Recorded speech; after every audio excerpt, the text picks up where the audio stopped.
நிஃப்டியில் பார்த்தீங்கன்னா இப்போ வந்து பை சைடு வந்து 197 ரூபா வரைக்கும் வந்து ப்ரீமியம் வந்து மூவ் ஆகிறதுக்கான சான்சஸ் வந்து கிடச்சிருக்கு நண்பா. இப்போ பார்த்தீங்க அப்படின்னா இந்த 2 கேண்டிலுமே வந்து ஒரு நல்ல ஒரு பை சிக்னலை வந்து கொடுத்துருக்கு. அதை பேஸ் பண்ணி தான் வந்து நம்ம இங்கே ஃபிபனாச்சி வச்சு ஒரு சின்ன லிக்விடிட்டி ஸ்வீப் பண்ணதுக்கப்புறம் நம்ம வந்து என்ட்ரியை வந்து ப்ளேஸ் பண்ணலாம் அப்படின்ற ஒரு ஐடியாவுக்கே வந்திருக்கோம். அதே போல் நம்மளுடைய 50% ஏரியா இங்கே பார்த்திங்கன்னா இது வந்து மேலே உள்ள லிக்விடிட்டியை கலெக்ட் பண்ணிட்டு மார்க்கெட் வந்து கீழே வந்துச்சு. இப்போ அதே போல் வந்து இந்த செல்லர்ஸ் ஸ்ட்ராங்காக இருந்திருந்தால் இங்கேருந்து மார்க்கெட்டை வந்து சடனாக வந்து கீழே கொண்டு போயிருக்கணும். பட் ஆனால் கொண்டு போகலை. இந்த இடத்துல திரும்பவும் வந்து பையர்ஸ் என்ட்ரி வந்து இந்த கேண்டிலில் இருக்காங்க. எப்படி சொல்கிறேன் அப்படின்னா இது கிட்டத்தட்ட வந்து 50% வந்து கிராஸ் பண்ணி தான் வந்து க்ளோஸ் ஆகிருக்கு. இப்போ திரும்பவும் பார்த்திங்கன்னா இங்கேயும் கூட வந்து லிக்விடிட்டி ஸ்வீப் பண்ணிட்டு 50% கிராஸ் பண்ணி க்ளோஸ் ஆகுது. இப்போ நம்ம என்ட்ரி பார்த்திங்க அப்படின்னா ஒன்று இந்த கேண்டிலுக்கு மேலே வந்து ப்ளேஸ் பண்ணலாம். அப்படி இல்லை அப்படின்னா 131 வந்து இந்த எல்லோ லைன் பார்த்திங்க அப்படின்னா 382 ஜோனு. இந்த இடத்துல வந்து உங்கள் என்ட்ரியை வந்து லிமிட் ஆர்டரில் போட்டு வைங்க. 131 ரூபா 80 காசு 132 ரூபாவில் கூட போடுங்க. 32 ரூபா 32 ரூபா 50 காசு. மார்க்கெட் இப்போ வந்து கீழே வந்து என்ட்ரியை வந்து எடுத்துருச்சு அப்படின்னா நமக்கு வந்து ஒரு நல்ல மூவ் வந்து போகிறதுக்கான சான்சஸ் இருக்குது. இப்படி வந்து என்ட்ரி எடுத்தால் மட்டும் லிமிட் ஆர்டராகவே போடுங்க. பட் ஸ்டாப் லாஸ் பார்த்திங்க அப்படின்னா என்ன லெவலில் வச்சுருக்கோம் அப்படின்னா கொஞ்சம் அதிகமாகவே தான் வச்சுருக்கோம்னு நினைக்கிறேன். 1:2 கிட்டத்தட்ட 1:5 கிட்ட வந்து ஸ்டாப் லாஸ் வச்சுருக்கோம். 40 பாயிண்ட்டு வந்து ஸ்டாப் லாஸு.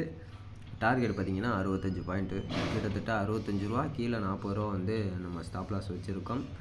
என்ட்ரி வந்து லிமிட் ஆர்டரில் தான் 132 ரூபாவில் வந்து என்ட்ரி போடுங்க.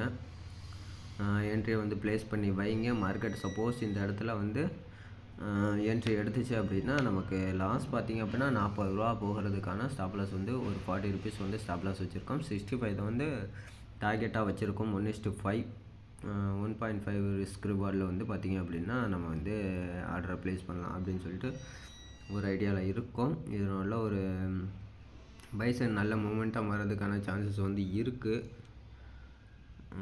இன்னும் ஒரு சில டெக்னிக்கல் யூஸ் பண்ணி தான் வந்து எடுத்திருக்கோம். நல்ல ஒரு இந்த 2 கேண்டில் பார்த்திங்க அப்படின்னா நல்ல ஒரு பைசன் மொமெண்டம் கொடுத்துருக்கு.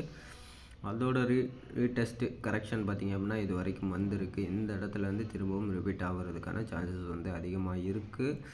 பட் நம்ம என்ட்ரி பார்த்திங்க அப்படின்னா 132 ரூபா 132 ரூபாலே வச்சுக்கலாம். 132 ரூபாய்க்கு வந்து போட்டிருக்கோம். இப்போ மார்க்கெட் பார்த்திங்க அப்படின்னா 143 இருக்குது. 132 டார்கெட் என்ட்ரியை வந்து ட்ரிகர் பண்ணிடுச்சு அப்படின்னா நல்ல மொமெண்டம் 197 ரூபா வரைக்கும் போகிறதுக்கான பாசிபிலிட்டி இருக்குது. ஃபஸ்ட்டு டார்கெட் பார்த்திங்க அப்படின்னா நமக்கு வந்து